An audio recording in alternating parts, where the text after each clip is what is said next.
Buenos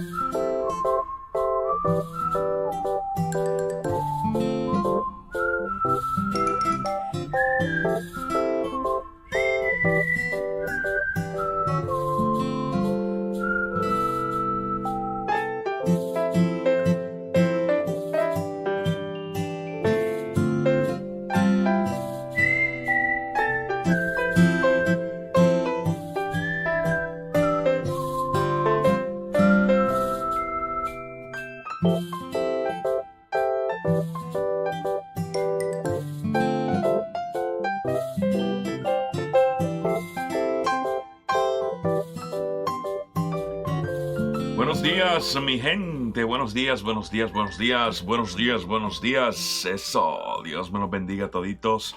Qué alegría poder compartir con ustedes en esta mañana. Gracias por su conexión, gracias por estar conmigo a esta hora. Que Dios me los proteja a todos y que la pasen chévere. Eso. Vamos a ver, por aquí queda mi saludo.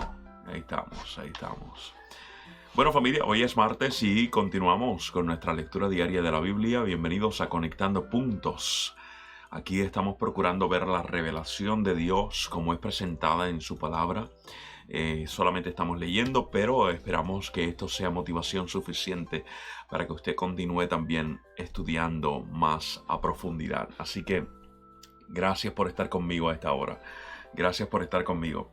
Muy bien, por ahí Eliezer, Dios te bendiga. Ruti, Kim, Carcamo, Ayala, Ruti, Durán, Belkis, Spanish, Mabel, Jemny, David, se siguen conectando por ahí.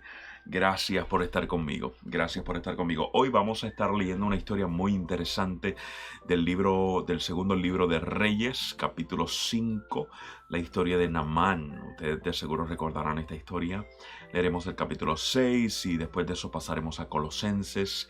En Colosenses vamos por el capítulo 2, exacto. Así que vamos a procurar por ahí leer el 2 y el 3 probablemente. ¿Ok? Carol, Dios te bendiga. Sandra también por allá. Damaris, José Luis, Andrea, Dios les bendiga. Gracias por estar conmigo. Bueno, vamos a orar y comenzamos. ¿Les parece? Padre bueno, gracias por tu cariño. Gracias por la vida.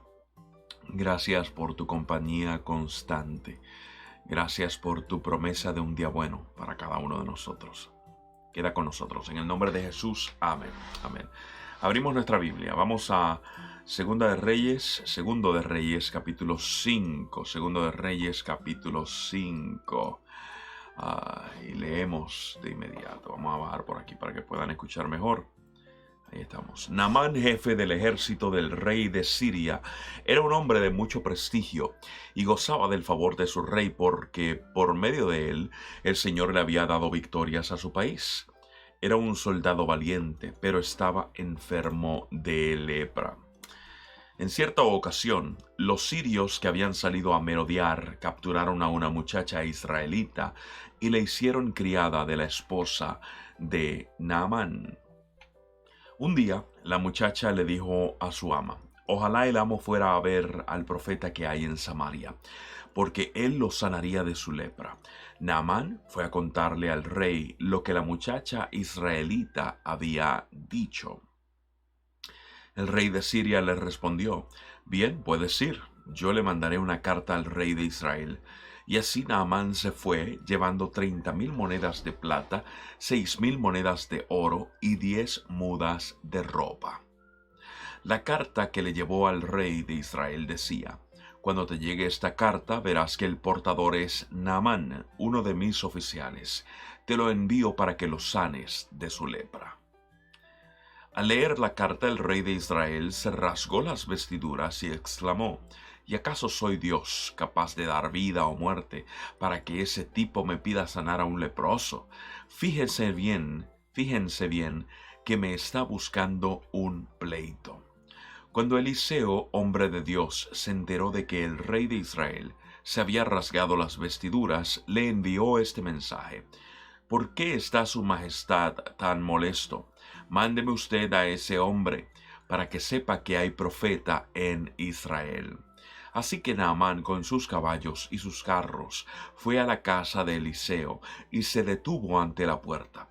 Entonces Eliseo envió un mensajero a que le dijera: Ve y zambúllete 7 veces en el río Jordán, así tu piel sanará y quedarás limpio. Naamán se enfureció y se fue quejándose. Yo creí que el profeta saldría a recibirme personalmente para invocar el nombre del Señor su Dios, y que con un movimiento de la mano me sanaría de la lepra. ¿Acaso los ríos de Damasco, el Habaná y el Farfar no son mejores que toda el agua de Israel? ¿Acaso no podría zambullirme en ellos y quedar limpio? Furioso, dio media vuelta y se marchó.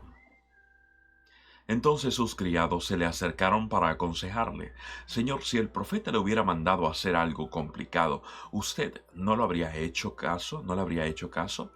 Con más razón, si lo único que le dice a usted es que se zambulla y así quedará limpio. Así que Naamán bajó al Jordán y se sumergió 7 veces, según se lo había ordenado el hombre de Dios, y su piel se volvió como la de un niño y quedó limpio. Luego Naamán volvió con todos sus acompañantes, y presentándose ante el hombre de Dios, le dijo: Ahora reconozco que no hay Dios en todo el mundo, sino solo en Israel. Le ruego a usted aceptar un regalo de su servidor. Pero Eliseo respondió: Tan cierto como que vive el Señor, a quien yo sirvo, que no voy a aceptar nada. Y por más que insistió Naamán, Eliseo no accedió. En ese caso, persistió Naamán: Permítame usted llevarme 2 cargas de esta tierra, ya que de aquí en adelante su servidor no va a ofrecerle holocaustos ni sacrificios a ningún otro Dios, sino solo al Señor. Y cuando mi señor el rey vaya a adorar en el templo de Rimón y se apoye de mi brazo, y yo me vea obligado a inclinarme allí, desde ahora ruego al Señor que me perdone por inclinarme en ese templo. Puedes irte en paz, respondió Eliseo. Naamán se fue y ya había recorrido cierta distancia cuando Giezi, el criado de Eliseo, hombre de Dios, pensó: Mi amo ha sido demasiado bondadoso con este sirio Naamán, pues no le aceptó nada de lo que había traído, pero yo voy a correr tras él a ver si me da algo, tan cierto como que el Señor vive. Así que Giezi se fue para alcanzar a Naamán. Cuando éste lo vio correr tras él, se bajó de su carro para recibirlo y lo saludó. Respondiendo el saludo, Giezi dijo: Mi amo me ha enviado con este mensaje. 2 jóvenes de la comunidad de profetas acaban de llegar de la sierra de Efraín. Te pido que me des para ellos 3,000 monedas de plata y 2 mudas de ropa. Por favor, llévate 6,000, respondió Naamán, e insistió en que las aceptara. Echó entonces las monedas en 2 sacos, junto con las dos mudas de ropa, y todo esto se lo entregó a 2 criados para que lo llevaran delante de Giezi. Al llegar a la colina, Giezi tomó los sacos y los guardó en la casa. Después despidió a los hombres y estos se fueron. Entonces Giezi se presentó ante su amo. ¿De dónde vienes, Giezi?, le preguntó Eliseo. Su servidor no ha ido a ninguna parte, respondió Giezi. Eliseo replicó: ¿No estaba yo presente en espíritu cuando aquel hombre se bajó de su carro para recibirte? ¿Acaso es este el momento de recibir dinero y ropa y huertos y viñedos, ovejas y bueyes, criados y criadas? Ahora la lepra de Naamán se te pegará a ti y a tus descendientes para siempre. No bien había salido Giezi de la presencia de Eliseo cuando ya estaba blanco como la nieve por causa de la lepra. Capítulo 6. Un día, los miembros de la comunidad de los profetas le dijeron a Eliseo: «Como puede ver, el lugar donde ahora vivimos con usted nos resulta pequeño. Es mejor que vayamos al Jordán, allí podremos conseguir madera y construir un albergue». «Bien, vayan», respondió Eliseo. Pero uno de ellos le pidió: «Acompañe usted, por favor, a sus servidores». Eliseo consintió en acompañarlos, y cuando llegaron al Jordán empezaron a cortar árboles. De pronto, al cortar un tronco, uno de los profetas se le zafó el hacha y se le cayó al río. «¡Ay, maestro!», gritó. Esa hacha no era mía. ¿Dónde cayó?, preguntó el hombre de Dios. Cuando se le indicó el lugar, Eliseo cortó un palo y echándolo allí, hizo que el hacha saliera a flote. Sácala, ordenó Eliseo. Así que el hombre extendió el brazo y la sacó. El rey de Siria, que estaba en guerra con Israel, deliberó con sus ministros y le dijo: vamos a acampar en tal lugar. Pero el hombre de Dios le envió este mensaje al rey de Israel: procura no pasar por este sitio, pues los sirios te han tendido allí una emboscada. Así que el rey de Israel envió a reconocer el lugar que el hombre de Dios le había indicado, y en varias otras ocasiones Eliseo le avisó al rey, de modo que éste tomó precauciones. El rey de Siria, enfurecido por lo que estaba pasando, llamó a sus ministros y les reclamó: ¿quieren decirme quién está informando al rey de Israel? Nadie, mi señor y rey, respondió uno de ellos. El responsable es Eliseo, el profeta que está en Israel. Es él quien le comunica todo al rey de Israel, aun lo que su majestad dice en su alcoba. Pues entonces averigüen dónde está, ordenó el rey, para que mande a capturarlo. Cuando le informaron que Eliseo estaba en Dotán, el rey envió allá un destacamento grande, con caballos y carros de combate. Llegaron de noche y cercaron la ciudad. Por la mañana, cuando el criado del hombre de Dios se levantó para salir, vio que un ejército con caballos y carros de combate rodeaba la ciudad. «¡Ay, mi señor!», exclamó el criado, «¿qué vamos a hacer?». «No tengas miedo», respondió Eliseo, «los que están con nosotros son más que ellos». Entonces Eliseo oró: «Señor, ábrele a Giezi los ojos para que vea». El Señor así lo hizo, y el criado vio que la colina estaba llena de caballos y de carros de fuego alrededor de Eliseo. Como ya los sirios se acercaban a él, Eliseo volvió a orar: «Señor, castiga a esta gente con ceguera». Y él hizo lo que le pidió Eliseo. Luego Eliseo les pidió: «Esta no es la ciudad», les dijo, «esta no es la ciudad a donde iban. Han tomado un camino equivocado. Síganme, que yo los llevaré a donde está el hombre que buscan». Pero los llevó a Samaria. Después de entrar en la ciudad, Eliseo dijo: «Señor, ábreles los ojos para que vean». El Señor así lo hizo, y ellos se dieron cuenta de que estaban dentro de Samaria. Cuando el rey de Israel los vio, le preguntó a Eliseo: «¿Los mato, mi señor? ¿Los mato?». «No, no los mates», contestó Eliseo. «¿Acaso los has capturado con tu espada y tu arco para que los mates? Mejor, sírveles comida y agua para que coman y beban, y luego vuelvan a su rey». Así que el rey de Israel les dio un tremendo banquete. Cuando terminaron de comer, los despidió, y ellos regresaron a su rey. Y las bandas de sirios no volvieron a invadir su territorio israelita. Algún tiempo después, Ben-Hadad, rey de Siria, movilizó todo su ejército para ir a Samaria y sitiarla. El sitio duró tanto tiempo que provocó un hambre terrible en la ciudad, a tal grado que una cabeza de asno llegó a costar 80 monedas de plata y un poco de algarroba 5. Un día, mientras el rey recorría la muralla, una mujer le gritó: «¡Sálvenos, su majestad!». «Si el Señor no te salva», respondió el rey, «¿de dónde voy a sacar yo comida para salvarte? ¿Del granero? ¿Del lagar? ¿Qué te pasa?». Ella se quejó: «Esta mujer me propuso que le entregara a mi hijo para que nos lo comiéramos hoy y que mañana nos comeríamos el de ella. Pues bien, nos cocinamos a mi hijo y nos lo comimos.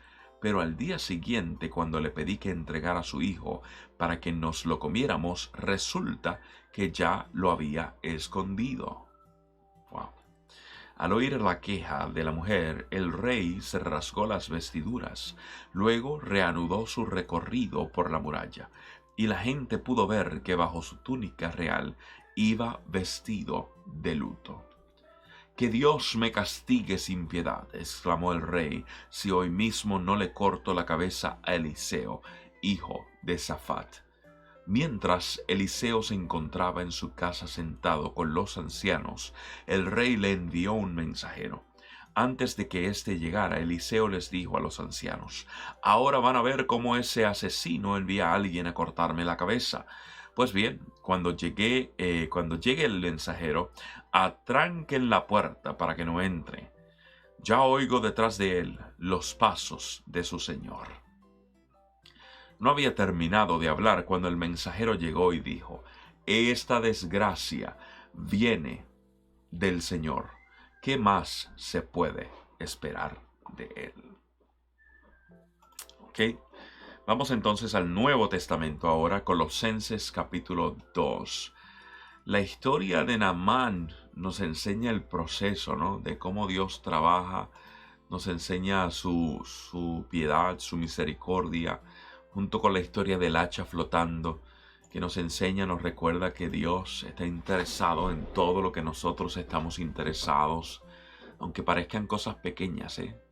¿Qué puede importar un hacha? Pero para Dios es importante. Y esta historia del del sitiado, ¿no? Qué terrible, qué terrible. Cuando las normas morales, cuando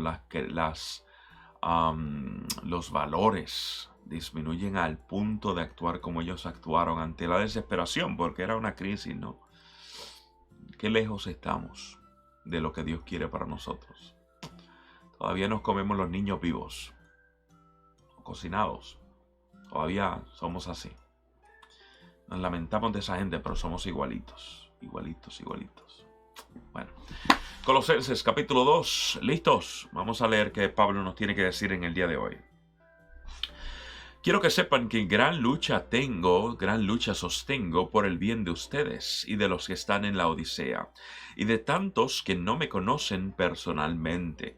Quiero que lo sepan, para que cobren ánimo, permanezcan unidos por amor y tengan toda la riqueza que proviene de la convicción y del entendimiento.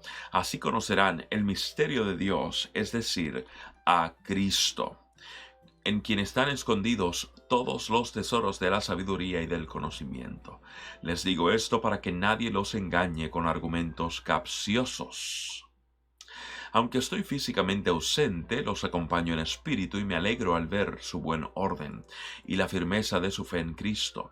Por eso, de la manera que recibieron a Cristo Jesús como Señor, vivan ahora en Él, arraigados y edificados en Él, confirmados en la fe como se les enseñó, y llenos de gratitud. Cuídense de que nadie los cautive con la vana y engañosa filosofía que sigue tradiciones humanas, la que está de acuerdo con los principios de este mundo y no conforme a Cristo. Toda la plenitud de la divinidad habita en forma corporal en Cristo. Y en Él, que es la cabeza de todo poder y autoridad, ustedes han recibido esa plenitud. Además, en él fueron circuncidados, no por mano humana, sino con la circuncisión que consiste en despojarse del cuerpo pecaminoso. Esta circuncisión la efectuó Cristo. Ustedes la recibieron al ser sepultados con él en el bautismo. En él también fueron resucitados mediante la fe en el poder de Dios, quien lo resucitó de entre los muertos. Antes de recibir esa circuncisión, ustedes estaban muertos en sus pecados. Sin embargo, Dios nos dio vida en unión con Cristo al perdonarnos todos los pecados y anular la deuda que teníamos pendiente por los requisitos de la ley. Él anuló esa deuda que nos era adversa, clavándola en la cruz. Desarmó a los poderes y a las potestades, y por medio de Cristo los humilló en público al exhibirlos en su desfile triunfal. Me encantan esos versículos. Así que nadie los juzgue a ustedes por lo que comen o beben, o con respecto a días de fiesta religiosa, de luna nueva o de reposo. Todo esto es una sombra de las cosas que están por venir. La realidad se halla en Cristo. No dejen que les prive de esta realidad ninguno de esos que se ufanan en fingir humildad y adoración de ángeles. Los tales hacen alarde de lo que no han visto, y envanecidos por su razonamiento humano, no se mantienen firmemente unidos a la cabeza. Por la acción de ésta, todo el cuerpo, sostenido y ajustado mediante las articulaciones y ligamentos, va creciendo como Dios quiere. Si con Cristo ustedes ya han muerto a los principios de este mundo, ¿por qué, como si todavía pertenecieran al mundo, se someten a preceptos tales como no tomes en tus manos, no pruebes, no toques? Estos preceptos basados en reglas y enseñanzas humanas se refieren a cosas que van a desaparecer con el uso.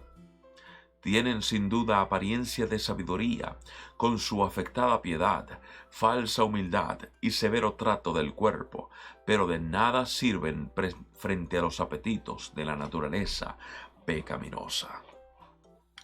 ¡Wow! Poderoso, poderoso. Aquí Pablito se está botando. Vamos a dejarlo por aquí. Mañana continuamos entonces con el capítulo 3 de Éxodo. No, de Colosenses. Este capítulo, versículo 14, el que decía que me gustaba mucho, en esta versión es mucho más claro que las demás versiones. Perdón, las demás versiones hablan acerca de esa ley clavada en la cruz, ¿no? Y mucha gente habla o piensa que se refiere a la ley de los mandamientos, a los 10 mandamientos, especialmente cuando después habla de que no sean juzgados y habla de fiestas ceremoniales que señalaban a Cristo, sombra y verdad, ¿no? Es bastante claro Pablo allí. Pero en cuanto al versículo 14, vemos en esta versión que no habla de mandamientos, no está hablando de la ley moral, sino que está hablando de la deuda, el heirografón, es la palabra griega que se utiliza allí, que se refiere a un documento legal donde se apuntaba todo lo que se debía. Ya, es como si usted pidiera fiao, decimos en el barrio, y allí mantienen el listado, el listado de lo que usted debe, y el dueño del colmado de la tienda dice, mira, Gamaliel, tú me debes tantas cosas, aquí está todo apuntado. Pero no solo lo apuntado en un colmadito, en una tiendita, sino algo más legal. Y fue lo que hizo Jesús. Satanás llega donde ti, quiere reclamarte, quiere decirte lo mal que te has portado, lo lejos que estuviste de Dios. Y Jesús lo que hace es que le muestra el heirografón, no solo el documento legal, sino que se lo muestra clavado en la cruz. Es decir, pagado con la red card de Jesucristo. ¿Ah? Una red card porque es de la sangre poderosa de Jesús. Gloria a su nombre. Aleluya. Aleluya. Cada vez que un pensamiento malo venga a tu mente de parte del enemigo diciéndote cuán pobre eres, cuán malo eres, cuán lejos estás de Dios, por lo que hiciste, por lo que has hecho, recuérdale a Cristo. Recuérdale a Cristo. Él te recuerda tu pasado, tú recuérdale su futuro. Y su presente también, porque ya está vencido. Ya está vencido, en el nombre de Jesús. Familia, gracias por haber estado conmigo en el día de hoy. Mañana regresamos una vez más a las 6:58 de la mañana en Conectando Puntos, donde estamos conectando los puntos de la revelación de Dios, haciendo esa línea. Porque si bien es cierto que los elementos son presentados en puntos, historias, experiencias, donde Dios se presenta como un Dios de amor y de protección a pesar de nuestras humanidades, ¿ya?